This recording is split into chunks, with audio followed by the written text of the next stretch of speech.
Interesting. Well, happy Friday afternoon. We are Happy Friday afternoon consistently again. not consistent with our start time. Hey, we got to keep people on their toes, right? Everyone right now is getting those Facebook updates. Hey, evidence-based triathlon is live, or John Mercer is live on Facebook. It's amazing that we're getting different people watching live when we're having different times. But I know we're messing up some people's dinner because they go and get dinner and then watch us. But they can always watch us later. It's fine. Or they can have dinner sooner. That's all. That's true. So we're going a little earlier this time because I'm still in San Diego and I wanted to swim again with the Tri Club again. Nice. Which I did after last week. Okay. And why I mentioned that is this goes into myth number one. Oh, all right. We're talking about triathlon myths today. I think we talked about that last time that we're going to do that. So we're talking specifically triathlon myths in general. So we're going to touch on some of the things we've already talked about in the individual sports. Yeah, and so we've led up to this by going in exactly the reverse order of talking about triathlon because we started with running this. Yep.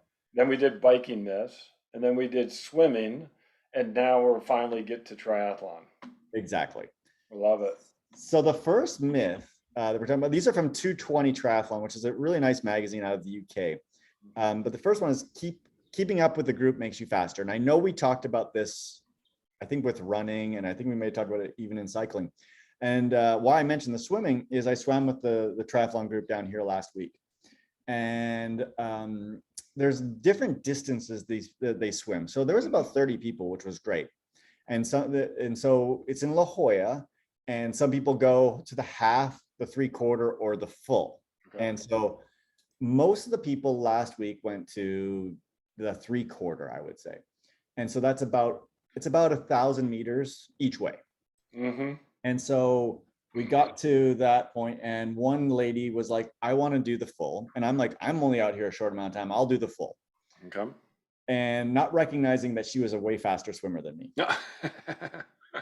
So, wait. Did she say this at the start, at the shore? No, we're at the 3/4. So she was sitting waiting at the 3/4. Okay. I don't know how long she's there. Right? Okay. So she's like, well, I'll swim with you. And I'm like, okay, great. So I have a swim buddy to go with. And I look up, I've been swimming like 2 more minutes, and it's probably only another 500 meters. Mm-hmm. And she's like significantly further than me. So I start swimming a little harder, right? Oh. Next thing you know, I swallow a bunch of water. Uh-oh. And I mean, like, seawater. Seawater. And actually, I not only swallowed it, I breathed it in. So then I have to like lay on my back and I'm like coughing it up. Yeah. All because I'm trying to keep up with this person, right? Yeah. I'm like, well, this isn't very good training for me. Right. So then, we get to the cove where you can actually stand up, and we stand up for a minute, and I'm beat. And now I've got to swim 1,500 meters back. Yeah. And I was like, okay, can we just take a break for a second? Well, she's already been taking a break for like a minute and a half or so. Yeah. And I'm like, okay, I need a minute. Uh-huh. And so we start swimming back, and I'm like, man, I can't keep up with this woman. And I'm trying so hard, and with about 500 to go, I'm exhausted. Right? So I'm like, this is not good to be exhausted in the ocean. Right. You know what I mean? Aren't the nurse sharks all around there too? I didn't see any. I think that's where the nurse sharks are. Well, if they would have, the nurse sharks they're the friendly ones. So if they would have nursed me along, I could have grabbed onto one. At one point, I was getting so tired, John. I had a piece of seaweed in my hand, and I was trying to create like a paddle. Oh, okay. I was like, if I can just get a little bit more pull. Yeah. So anyway, so I go out there and I swim again on Wednesday just by myself. And I swam significantly better in the second half. Okay. Because I didn't overextend myself, right? My overall pace actually was better. Yeah. Than the previous time. I swam about the same, but because I didn't take that couple hundred yards where I went really hard, and a couple more that I went really hard, and then I just died off. Yeah. I was able to keep a more consistent thing, and really it came up to like trying to keep up with somebody. Yeah, right. And I think that it is an important thing to recognize the times when you should do that and when you shouldn't do that. It's a real trick, and if you get that balance down, that's good. But the key in my brain, and I can tell my story as well. It's very similar to this. Is you gotta have your focus. You gotta know what you're trying to get out of that training session with a group or with other people. Yeah. Well, and you know, we often think about this in biking in particular, right? And a lot of people bike in groups. I think more than swim and more than run. You know, how many times are you out and you see, you know, bike groups and truly getting what you want to get out of that session? Right. You know, I think that that's really important. And so one of the things that I like to do before I ride with a group is have the conversation. Hey, this is my goal for today. Right. And even if you don't necessarily follow it, saying it out loud is important. Right. So I rode with a group on Sunday.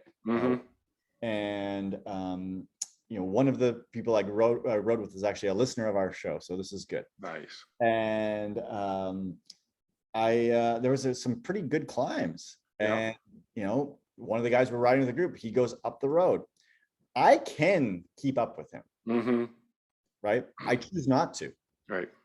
And there were times when I pulled away from the group because I was like trying to hold a consistent wattage. So when we're on the flats, you know, my goal was not even because it's wattage, because consistent heart rate was, you know, I was like 210 watts. So just 210 watts. And I wanted to kind of keep that the entire time.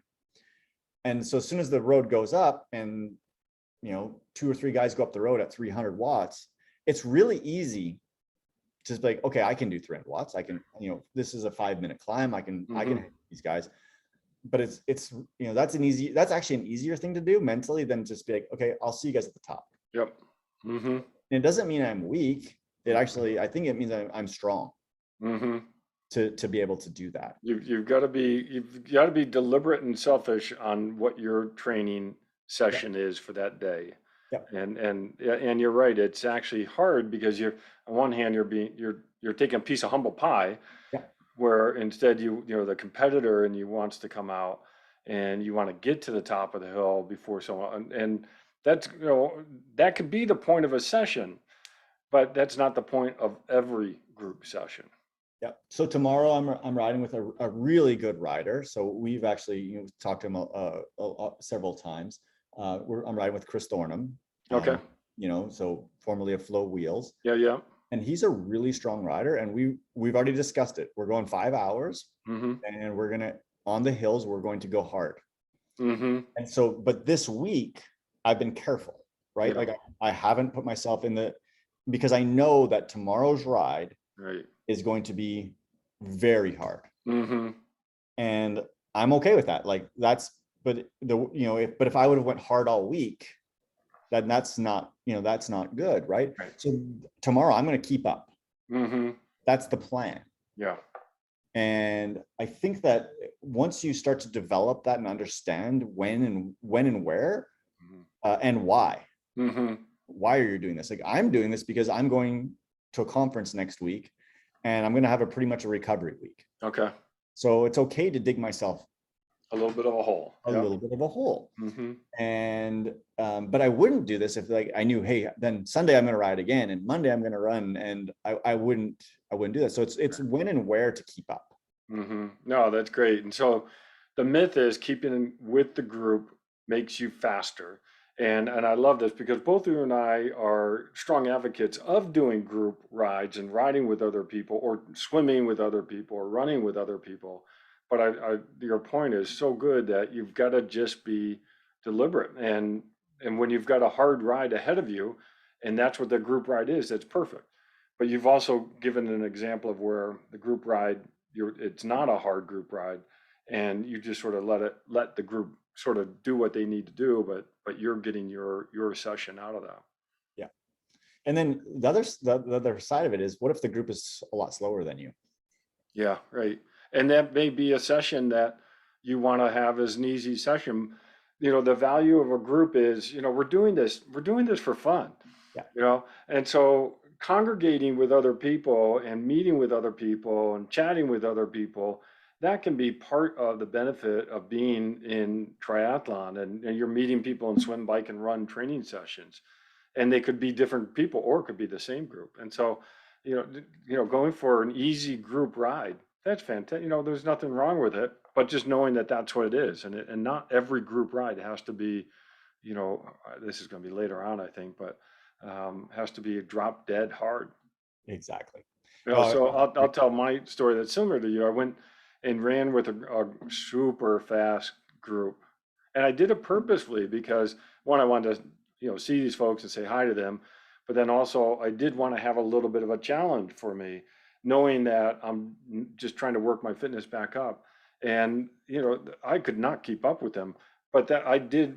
I didn't try to kill myself to keep up with them. I did what I could do on that day. And now this is a good sort of barometer. Now, if I go back next week or the week after and the week after, hopefully I can see some improvements on my end as we go along. And so that's the value of having a group session. But I knew, just like you, that was going to be a hard day. That was going to be a hard run.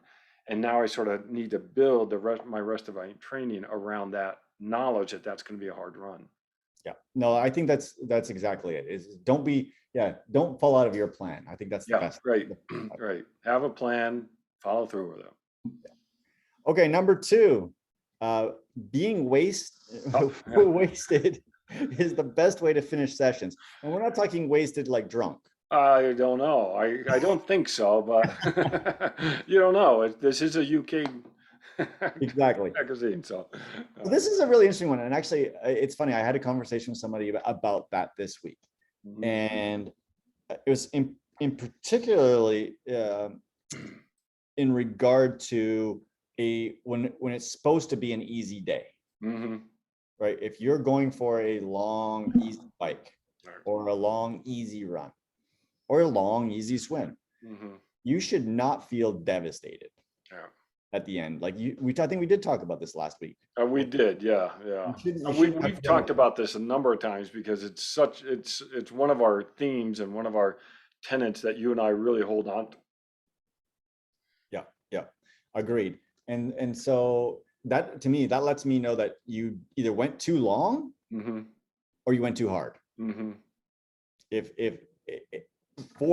that was the plan, right? Like, I fully plan tomorrow to be wasted after that bike ride. Right.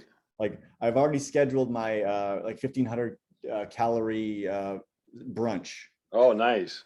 We're gonna get some big old pancakes and but because I know that, once again, it's gonna be hard. But yesterday I did a 3-hour easy ride. I came back and I worked for the next 4 or 5 hours. Right. And I'm fine because I didn't crush myself. And that should not be the metric of every training session. Should not be that feeling of, oh my gosh, like I can't, I just can't do it. Right. No, I totally agree with this. It does not need to be, every session does not need to be hard. And you and I both have talked about the strength of consistent training. And if you're training hard every day, eventually something's going to break, either mentally or physically. And you just can't do that. You've got to pick your spots. And so not every session, in fact, the majority of your sessions should not be to the point that you are exhausted. Well, John, when we get back to commuting to work, you don't crush yourself every morning riding your bike to work, right? Right. That's right. Like, you don't feel wasted when you get to the office. How do you feel? Good. Invigorated. That's what we're going for. Invigorated. Yeah. Some of those training sessions, you really should feel invigorated. Like, you're like, man, I'm conquering it. I'm feeling great. Yeah. I think I think we both are in full agreement of that one. But it is a myth, especially a lot of people new to triathlon. And I think, especially like when you're really new to triathlon, maybe you are a little bit wasted. You're probably going a little too hard. Well, you're right. And I think it's a myth, so much so that it can influence the way that we think about a workout. That, let's say you get done with a hard workout, and instead of saying, wow, I'm really invigorated, you say, wow, I'm really wasted, with almost like a badge of honor. Yeah. And it's not, and so we almost need to purposefully change our language and the way that we describe workouts, that a hard workout does not mean wasted. And you really need to, I think a lot of people really need to think how they are describing what an intense workout looks like. And words matter. Yeah, no, especially self-talk words Yeah. matter. Yeah. Hmm. Okay, myth number 3. It's best to focus on volume or mileage and not key sessions or outcomes. Yeah, this is a funny myth following myth number two. It is, right? Yeah. Yeah. What do you So, think of this one? well, okay, so I am, we've said this a few times, and this has been picked up in some of our comments on our threads as well. Is there's a lot of different ways to get to race ready fitness, and a lot of times you do see people who respond well to volume, and other people who don't respond well to volume. The trick is with the volume is the more volume you do, the more risk of overuse injury you're going to expose yourself to. And so you've got to find that sweet spot. Uh, and the downside of just focusing on volume is you don't get some of that intensity that you also need to stimulate your fitness. And so this is that balance of trying to find how much volume to go for and how much intensity. Because when you start doing intensity, the volume goes down because you can't keep that volume up. And when you increase on the volume, your intensity is going to go down. And so you've got to find that sort of mixture that's going to give you that secret sauce to get fit. Yeah, you're absolutely right. So this is probably now a year ago. We had a comment. I still remember these comments. And it was Max Jones who we were talking about FTP, and he's like, "Well, how do you increase FTP?" Mm-hmm. Well, once again, like you said, there's lots of ways to do it, right? But if you need to increase FTP in a relatively short amount of time, you have to be training right around FTP. Mm-hmm. If you've got a month till your race and you recognize that you're not where you want to be, Right. sometimes you need to take a little shortcut and do that. And maybe in the same time lower the mileage. And if you're one of these people that's like, oh man, I'm a guy that rides 200 miles every week and that's my thing, well, then you throw in that FTP training on top of it and still try to do that mileage, you're not going to be successful. Right. Something's going to break. And I love the fact they said not key sessions or outcomes. It's the outcomes too. I think the outcomes are really, really important here.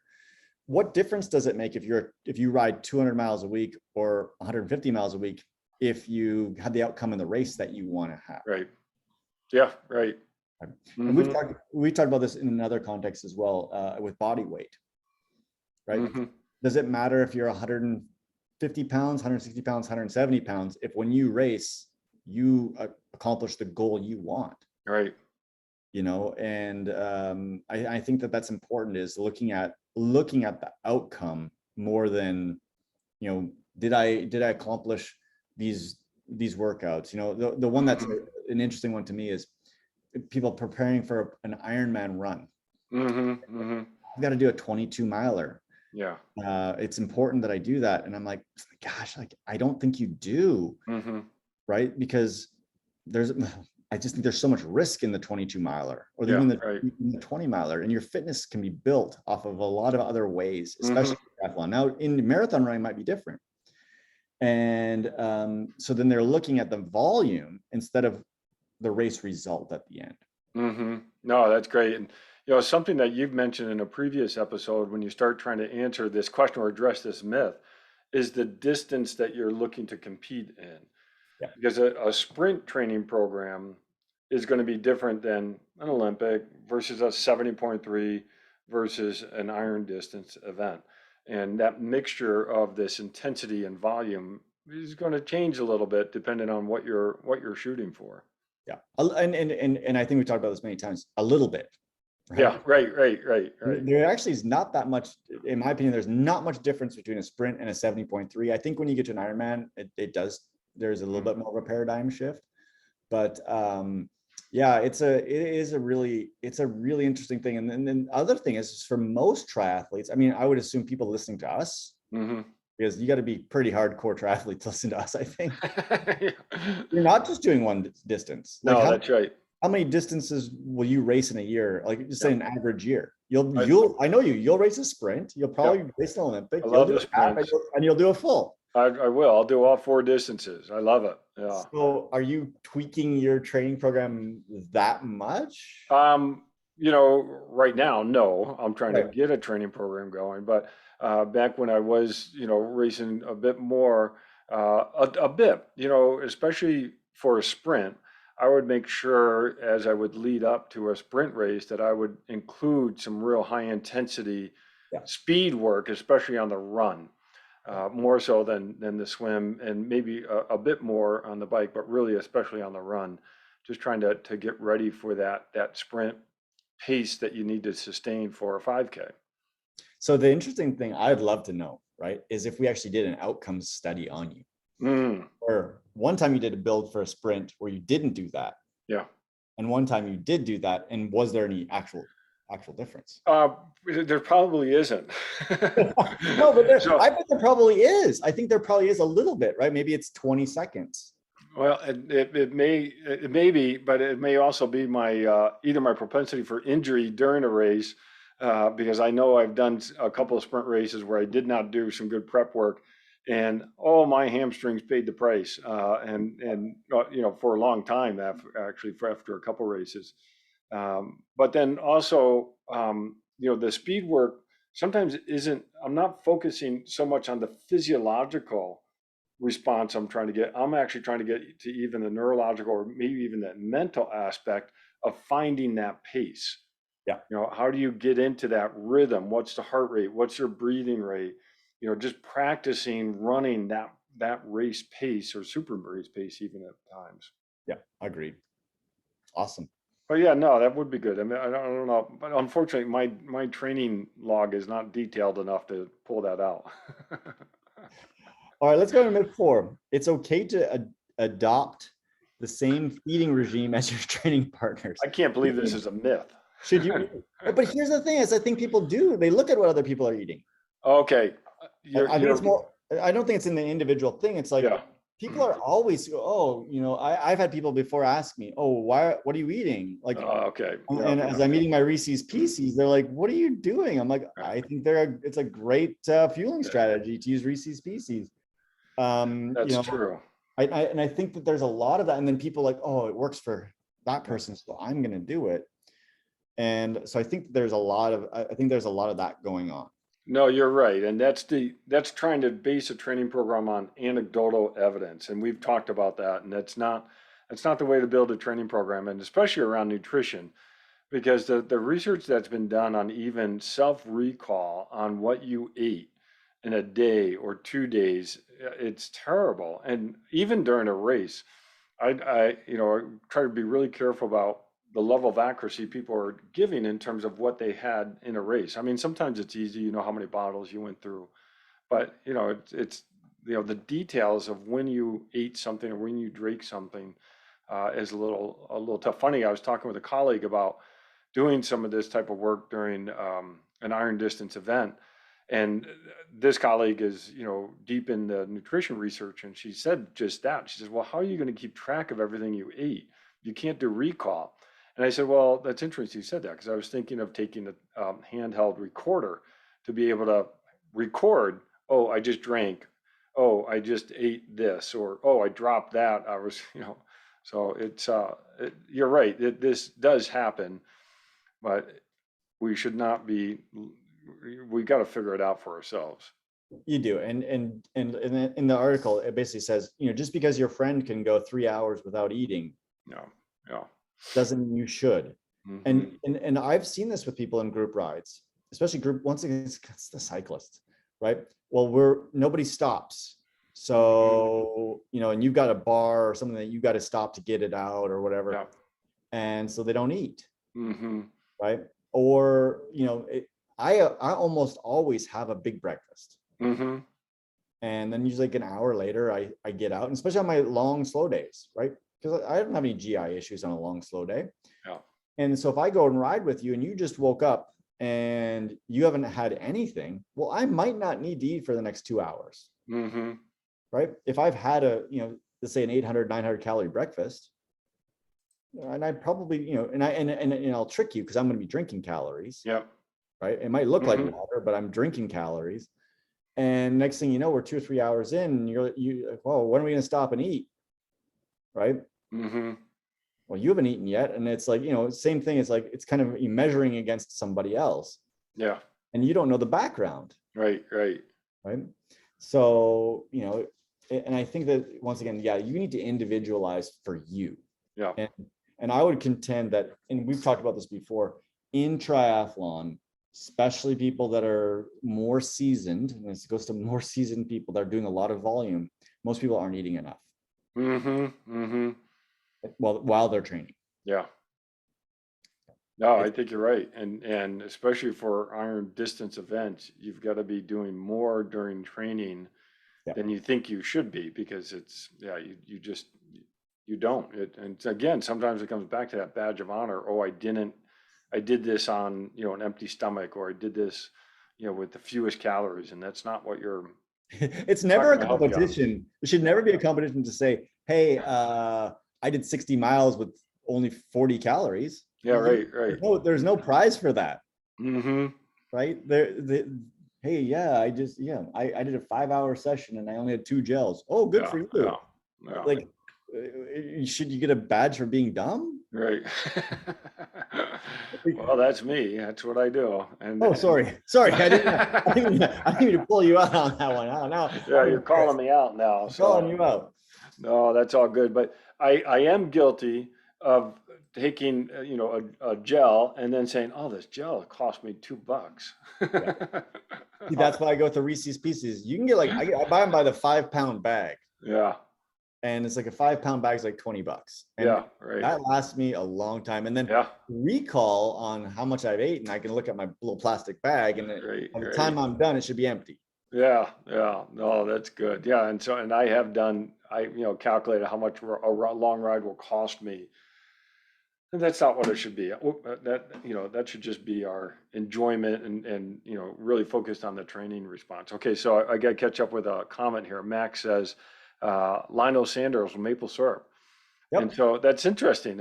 And so one, that's a good anecdote. This is what a pro does. But on the other hand, there's actually is some research on the use of maple syrup as a nutritional supplement during exercise, and it's actually pretty good. I It's haven't an tried it. it's a really interesting one, because I've tried maple syrup. I've tried making my own drinks with maple syrup. Mm-hmm. You do some maple syrup and some salt and Mm-hmm. water. Mm-hmm. So it's your drink, and it's actually can be quite tasty. But the question remains on that one is maple syrup is almost all fructose. Mm-hmm. Right, right. That's right. And the transporter, what's the transporter of fructose? I can't remember off the top of my head. Yeah, Only can take about 30 grams per hour. right. So that does kind of limit you on that. Now, I would assume that Lionel Sanders also does Gatorade, since that's one of his main sponsors. Yeah, right. No, that's true. Well, and okay, so I'll plug one of our colleagues and friends podcast, John Thorne. Yep. He does the Faster podcast, and he actually just had a nutritionist on talking about this, the nutrition, the absorption of the different types of carbohydrate. And so that's a good listen to. And in that podcast, actually, they did talk about maple syrup. So. There you go. All right, now let me go backwards. Max also says, being ready for hard workouts, as Alistair Brownlee said, protect your track sets. Couldn't have said it better. Also, having the confidence to move sessions and not force sessions when your physiometrics are telling you aren't ready. High resting heart rate, low heart rate variability, etc. Those are great points. And just not feeling good, right? Yeah, that's right. If you wake up and Don't force it. and you're fatigued and you don't feel good, Yeah. don't force it. The one thing that I tell people to do on that front is, let's say you've got, I don't know, 10 by 800 on the track, Mm-hmm. run them. Mm-hmm. Go do a couple. Yeah. And if it doesn't feel good, pull the plug. Mm-hmm. Turn it into an easy run if you Mm-hmm. really want to run, or just be done with it. Right? Max is 100% right. Don't force Yeah. don't force the workout just because it's in your training peaks. And yes, and this is the double-edged sword of group workouts, is because on one hand, it's great because it holds you accountable. You got to meet these folks. You've got to be there. You got to show up at a certain day and time. But the other side of that is you may not be ready to do a hard session at that day or that time. And so again, you've got to be a bit selfish and really read into what you're ready for, and you've got to do a session that's good for you, not for the group, if you will. And we've talked about this before with the Las Vegas crew, in particular, with in the summer. Hey, we're going to meet at 4:30 in the morning. Yeah. Well, okay, but are you going to bed at 7:30 at night? Yeah, that's right. That's a great point. Yeah. Are you protecting your sleep? So if you go to bed the normal time, you say you go to bed at 11, let's say 10:30, 11, and I got to meet my friends at 4:30 because it's hot out. Yeah. Well, now you probably are going to wake up and not feel great. Yeah. And your training response isn't going to be as good because you didn't have the appropriate sleep from the night before. And once again, unfortunately, it's a individual sport that a lot of people like to do together. Yep. And I think that's an important piece. Have a healthy balance. Yeah. All right, number 6. Five. It's best to adopt new training trends straight away. Yeah, as soon as something new comes out, you got to do it, right? That's right. Well, and I would say this myth almost speaks more to training equipment, even more so than training trends. But maybe that's where they're really going here is with the equipment, because types of training, there's some standards that we have, but equipment and nutrition and whatever it is, it's we can get pulled in lots of different directions quickly. Well, this probably was more, I guess a decade ago, when a lot of like maybe in the last decade, like the high intensity interval training. Yep. HIIT training is the way to go. If you look at any men's journal and women's health and HIIT training. There's nothing wrong with doing intervals while you're doing a triathlon training. Yeah, right. Doing HIIT training 6 times a week while you're trying to do long distance stuff, even though like anecdotally it's a good thing, and for certain populations it's a great thing. It is a very good way to get you metabolically flexible and relatively healthy, but not in the context, in my opinion, of doing triathlon training. But it looks flashy, right? You see this plastered all over. Or the other side is just pure volume, right? So you watch a podcast or you watch a YouTube video and some pros like, well, yeah, I'm doing 70,000 yards a week in the pool, and I'm doing this, and I'm doing all this volume without context. And it's like, oh, well, this is my favorite triathlete. I'm gonna do what they do. Yeah. And I think that we need to be really careful with that. And you can make changes, but just don't make them quickly.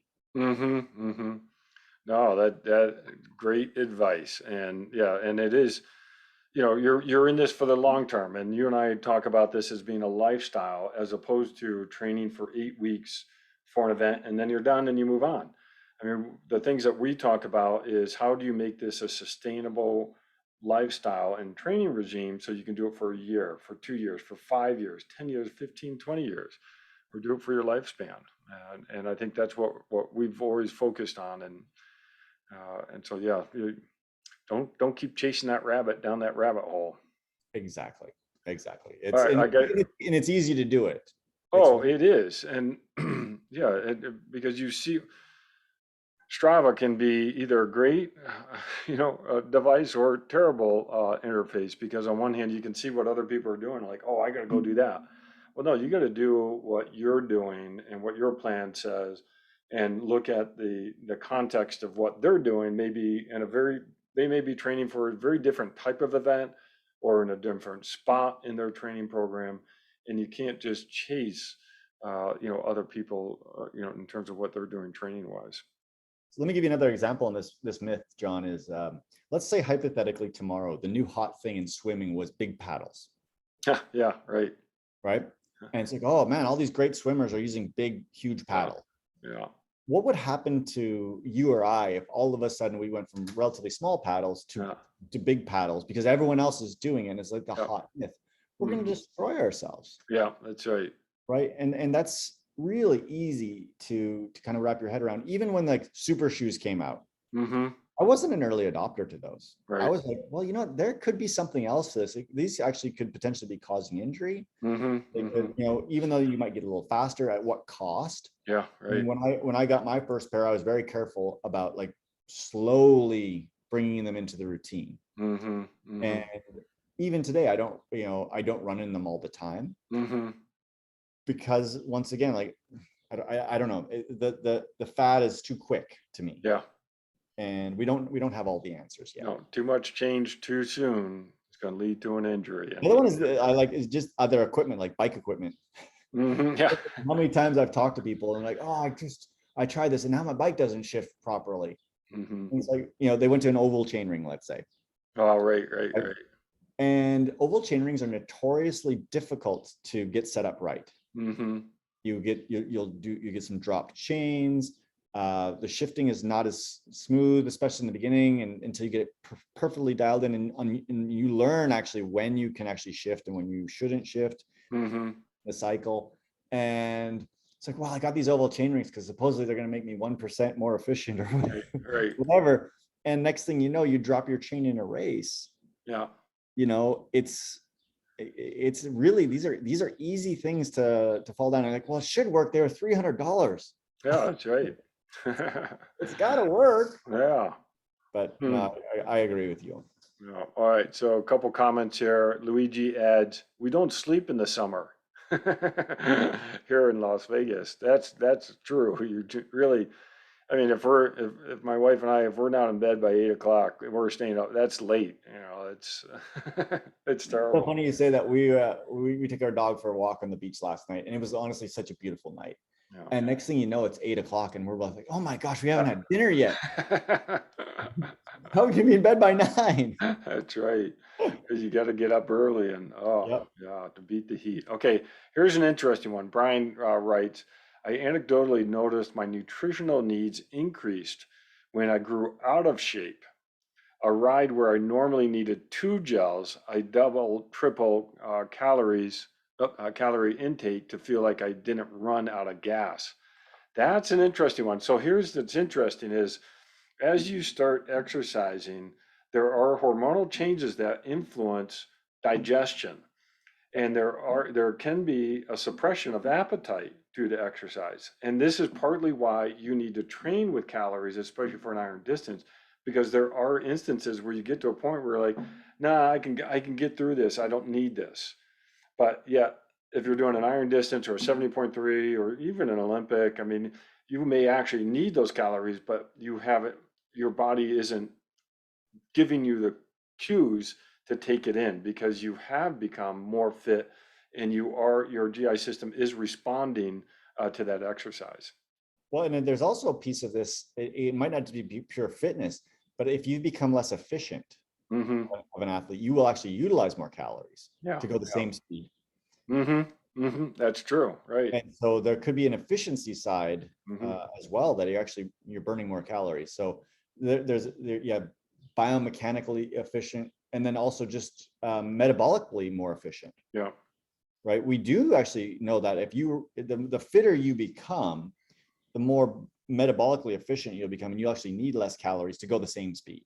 Mm-hmm. Mm-hmm. That's not very much, but it is there. Like, It's running economy. yeah, And if you become more economical, you don't need as many calories to run that distance, which is what really fitness is about. You're trying to become more economical. And that's not just a physiological, that's a neurological coordination. You're learning when to fire certain muscles and those muscles, how to fire those muscles in a way that don't interfere with other muscles with what they need to do. So it's a learning, it's a skill.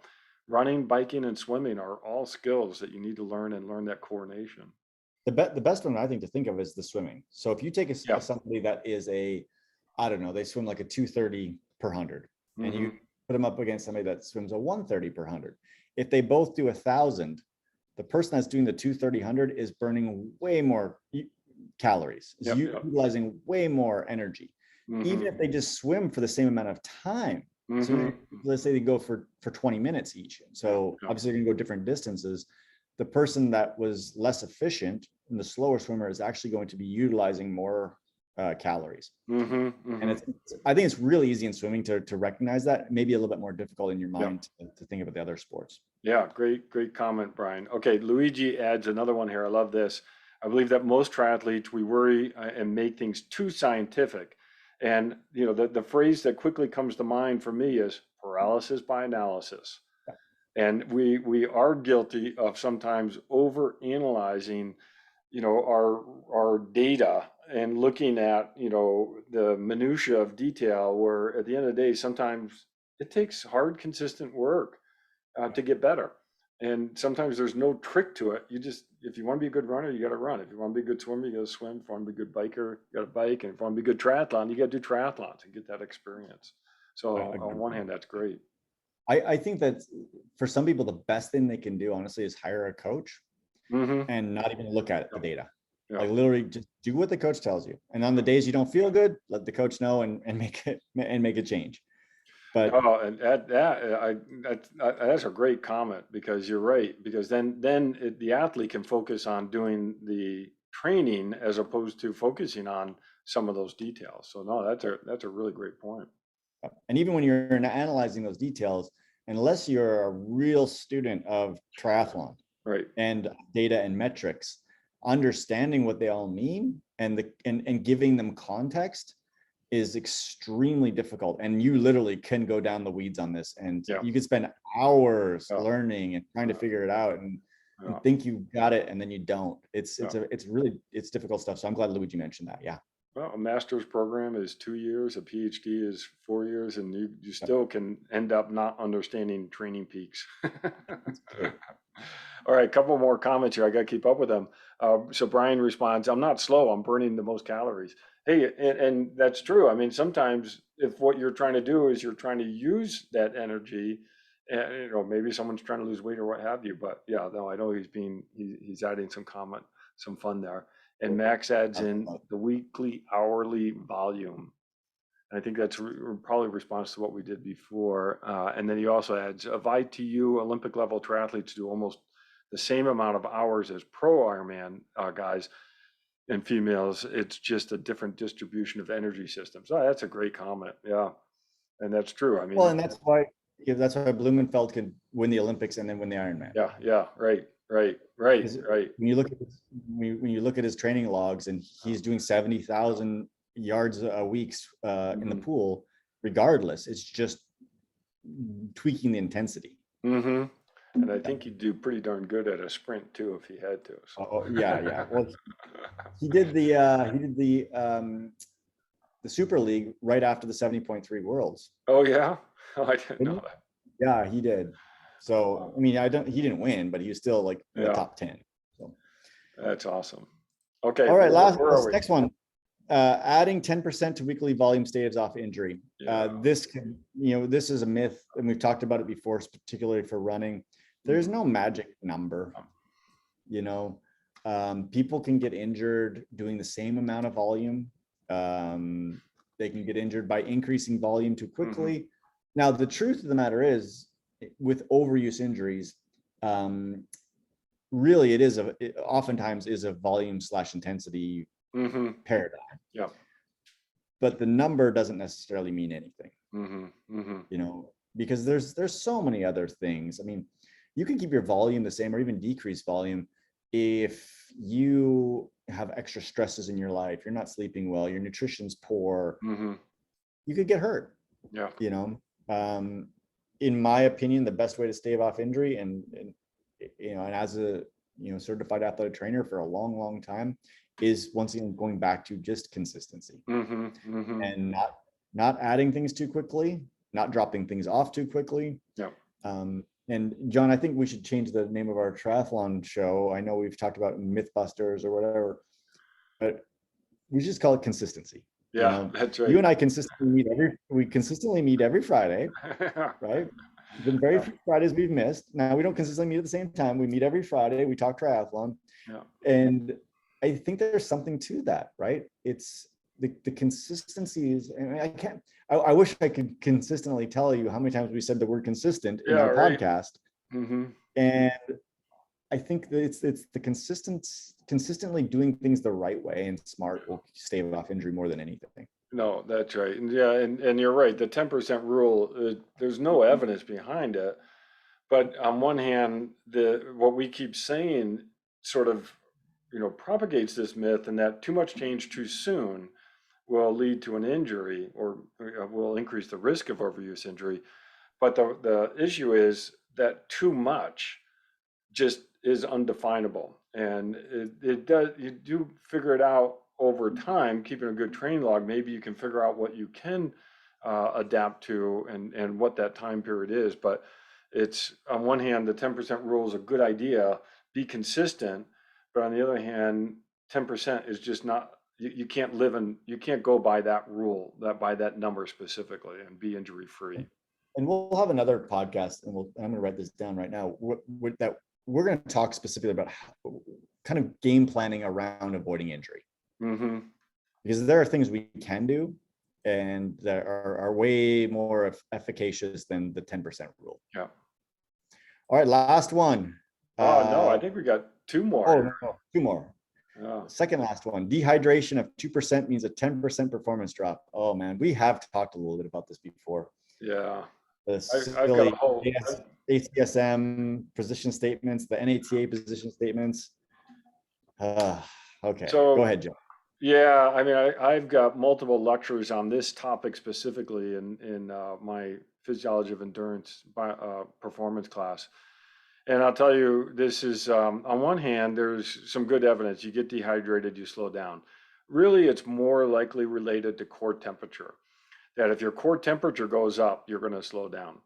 And core temperature might go up more if you don't have the right amount of fluid in you. The funny thing is that sometimes, and many times, the best performers are the ones who are the most dehydrated. Yep. And so another interpretation is, to be an elite athlete, you actually have to be able to tolerate higher levels of dehydration. And higher levels of core temperature. That's right, and higher core temperature. And that's the funny thing of trying to tease out what's going on in a number of these studies, where they look at weight pre and post, and then say, oh, if you had 2% loss in weight and you had a decrement in performance. But the trick is looking at not just the group responses, but the individual responses, and trying to see what's really happening, because the faster performers may actually be your most dehydrated. Yeah. The other thing is, and this is a really sensitive subject, because there's this combination between dehydration and heat illness. Right? There is a link there. Yeah. Right. But we also do need to be somewhat, especially if we're going to be racing in hot weather, have to be acclimatized. Yeah, right? One of the ways to drive acclimatization to heat, I hate to say it, is being a little dehydrated when you train. Yeah. So you actually push that core temperature up a little bit to, to actually, maybe it depends on the individual person, but like 102 degrees, 101.5 degrees, 102.5 degrees, which historically we've thought of being like heat exhaustion levels. Right. But if you're going to be racing in the heat, you've got to do those things. And, being perfectly hydrated, or you hydrated all of the time, is not going to help drive that nearly as effectively. Right. And you've talked about the benefits of sauna treatments for endurance performance, and some of that benefit of a sauna treatment is stimulating being dehydrated. Yeah. Now, this is where we need to be careful, because high levels of dehydration can be really dangerous. Oh no, for sure. And this is why when you start talking about people running in those sweatsuits, where you're losing 10%, 20% your body weight, that's dangerous, and you can have organ failure when you get up in that level. But 2%, 4%, 6%. In the summer in Vegas, I can go for a bike ride easily in the summer and lose 6%. Yep, right. Like a 4 taking in a lot of fluids during the ride. Well, taking in fluid, right? Yeah. And I get home and I'm drinking all day, and I'm like, I just to catch up because I can't Yeah. almost can't drink enough while I'm on the road. But I don't think it's dangerous, but it's also something that you have to train into. Right. Well, and this is where, and I rely a lot on Noakes's book for this area and the work he's done. This is why the response often to in the last 20 years or so for athletes has been to drink more and drink too much. And that can be just as dangerous when you're taking in too much fluid during the course of an endurance session or training. At the end of the day, if you end up, a race or you end up a training session, you weigh the same amount. That actually means you overdrink because some of the substrate, the fuel you used actually has mass, and you should not weigh the same, even if you are properly hydrated. 100% agree. All right, so Luigi adds, I lose 5 pounds doing Zwift. It is dangerous here in Vegas. You do need to be careful. You do need to be aware of hydration status, and people have died out in the desert, but it's usually because of high core temp is what the ultimate culprit is, and hydration is a big part of keeping that core temperature at the same within healthy range. Yeah, agreed. All right, so Max also adds, and I don't think we'll get to this one. If not on this chat, can you cover the nutrition myth of post-exercise nutrition and the timing of it? We need to get another sports nutrition on. I think this is going to be good. Like the workout isn't lost if you don't put something in your system immediately after the set. It absolutely is not. And we can absolutely have a conversation on that. Yeah, for sure. Okay, last well, one. Actually, I want to add one more on to Luigi's comment. I know that anytime I see someone visiting from outside of Vegas and they are during the summer and they're going to go for a long ride, I make sure to tell them specifically that they need to plan on more hydration than they would ever have normally planned for any ride back east or northwest, because you go through fluid so much quicker here in the desert, and you need to be ready for it. And you gotta know where to fuel, where to get the fluid, or to take enough fluid with you. So that's a great point. All right, last one. This is last one. Okay. Ice baths are a great recovery tool. We have talked about this at length. Yeah. So this is in one of the areas that I've done quite a bit of work in, and in a nutshell, Yeah. they can be good. They can be bad. Yeah.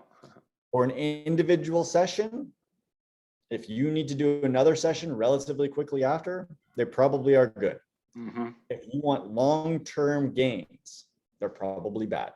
Mm-hmm. Because they will blunt the training effect. Mm.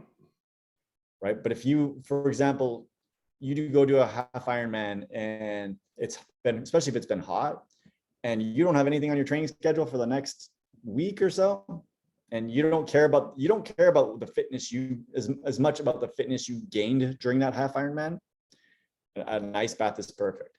Mm. If you day after day after day, you do a session, ice bath, day after session, ice bath, session, ice bath, the benefits of each individual session will be less. Okay. Now you'll be a little bit less sore, Mm.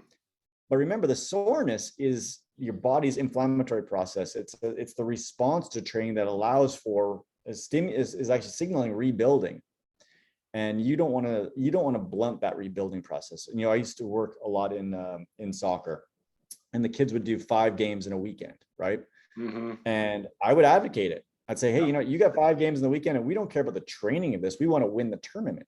Mm-hmm. Right. And so let's ice bath between those sessions, between those games, so you'll recover. You won't be as sore for the next game. And there's a lot of evidence to support that. But what we wouldn't do is, for the whole summer or every year long, have them ice baths after every training session. Mm-hmm. So they're good and bad.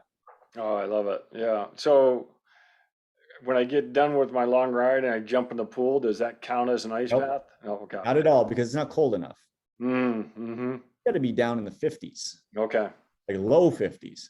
No, my pool gets warm during the summer. Yeah, no, you're probably doing the exact right thing, because actually bringing your core temperature down Yeah. is a good thing, Mm-hmm. right?